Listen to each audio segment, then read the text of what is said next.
Certaines pratiques des centres dentaires low cost sont aujourd'hui dénoncées par d'anciens employés.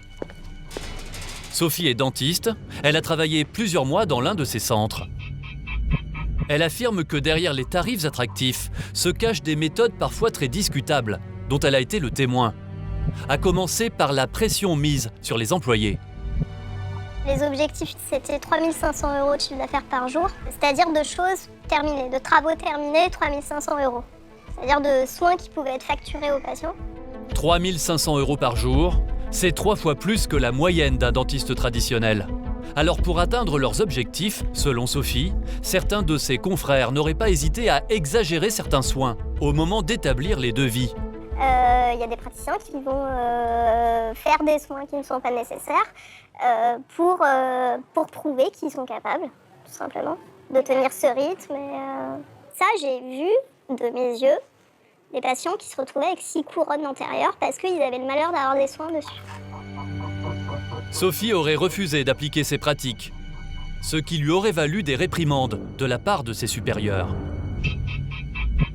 J'ai notamment le souvenir d'un jour où le consultant clinique et la chef de centre m'ont extirpé de mon cabinet le midi sous prétexte d'aller manger. Tous les deux, en face de moi à une table, m'ont fait mon procès. Aujourd'hui, la jeune femme travaille chez un dentiste traditionnel, mais son témoignage n'est pas le seul que nous avons recueilli. Allô ? Oui, bonjour madame, c'est Jessica, la journaliste de D8. Au bout du fil, une femme qui a dirigé un centre dentaire low cost pendant 4 ans.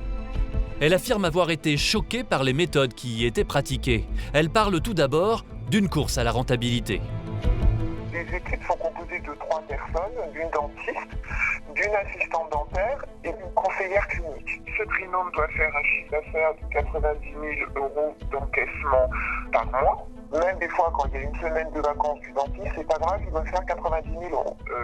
Autant dire que ce chiffre est très difficilement réalisable. Et elle confirme que parfois, dans ces centres, la priorité est donnée aux patients qui rapportent le plus d'argent.